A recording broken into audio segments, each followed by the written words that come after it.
Morning all of you. 11th class के लिए आज वीडियो बनाया है हमने।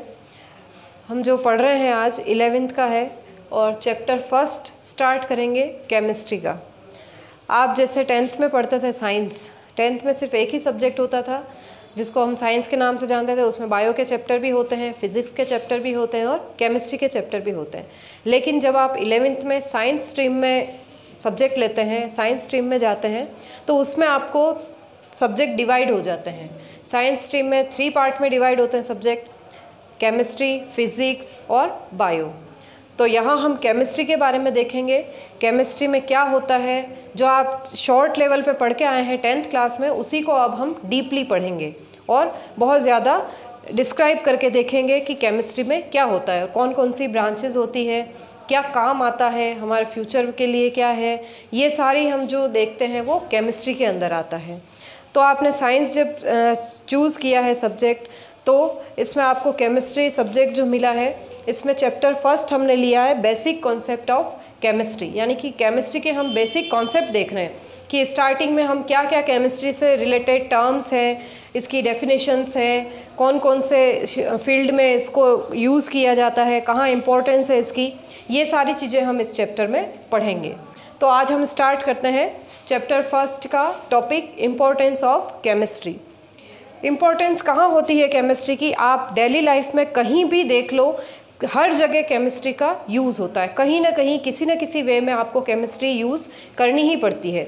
तो आपकी जो अपनी नेशनल इकोनॉमी है, उसमें भी केमिस्ट्री का बहुत बड़ा रोल है। ये बहुत बड़ा रोल प्ले करती है कि आपकी नेशनल इकोनॉमी में बहुत सारे केमिकल्स बनाए जाते हैं। आप डेली यूज़ में भी देखते हैं, जैसे आप घर में भी बहुत सारे केमिकल यूज़ करते हैं, जैसे फिनाइल है, क्रीम है, पाउडर है। ये सारे किससे बने हैं? केमिकल कंपोजिशन से बनते हैं और केमिकल रिएक्शंस इनमें होती है, तभी ये बनाए जाते हैं। तो हम देखते हैं कि केमिस्ट्री जो है हमारे नीड्स ऑफ फूड में यूज़ होता है। हम खाना जो खाते हैं उसमें बहुत सारी केमिकल रिएक्शंस होती है।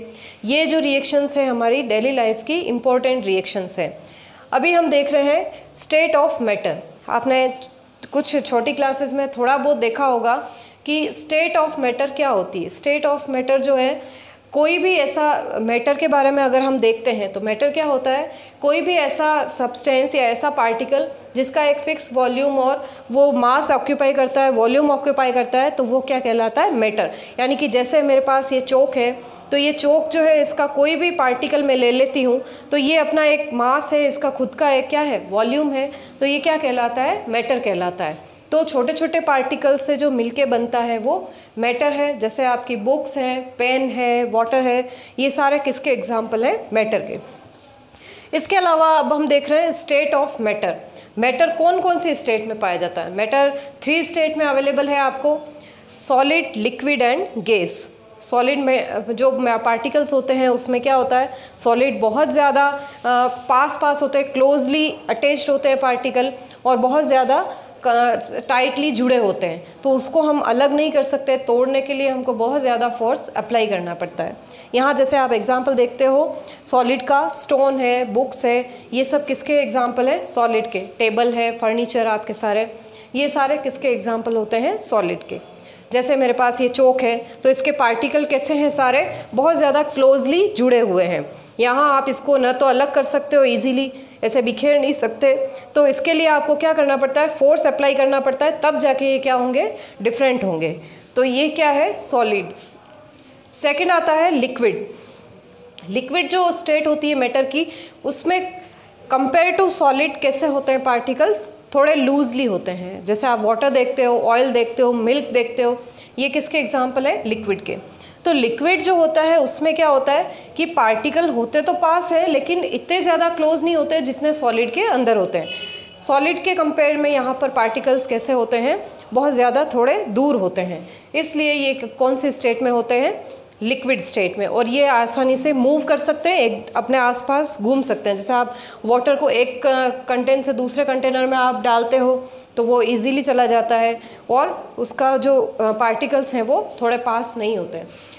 थर्ड स्टेप आती है, और थर्ड जो उसकी स्टेट है वो कौन सी है? Gases state. गैसेस स्टेट जो होती है उसमें इन दोनों के कंपेयर में पार्टिकल बहुत ही ज़्यादा दूर होते हैं, यानी कि इसमें पार्टिकल बहुत ज़्यादा दूर दूर होंगे। जैसे आप एयर देखते हो, कभी एयर देखी है आपने? नहीं ना, क्योंकि इसके पार्टिकल्स इतने दूर दूर होते हैं कि हमको विजिबल भी नहीं होते हैं और हम उनको पास ला भी नहीं सकते। पास लाने के लिए हमको बहुत सारे मेथड यूज़ करने पड़ते हैं, कंप्रेस करना पड़ता है उनको। इसलिए सॉलिड और लिक्विड के कंपेयर में गैसेस जो पार्टिकल होते हैं बहुत ज़्यादा दूर होते हैं एक दूसरे से। For example air, oxygen etcetera. तो ये सारे जो स्टेट हैं ये मैटर की स्टेट हैं, ये आप छोटी क्लासेस में भी पढ़ चुके हैं। अभी हम इसके बारे में और डिटेल में अगले चैप्टर में भी देखेंगे और इसी के बारे में अगला वीडियो हम इसी पे बनाएंगे अगले टॉपिक के लिए। ठीक है, इसको आप अच्छे से पढ़िए और आपकी पुरानी बुक्स जो हैं उसकी भी हेल्प ले सकते हैं डिटेल में पढ़ने के लिए और शॉर्ट में भी देखने के लिए। ठीक है, थैंक यू।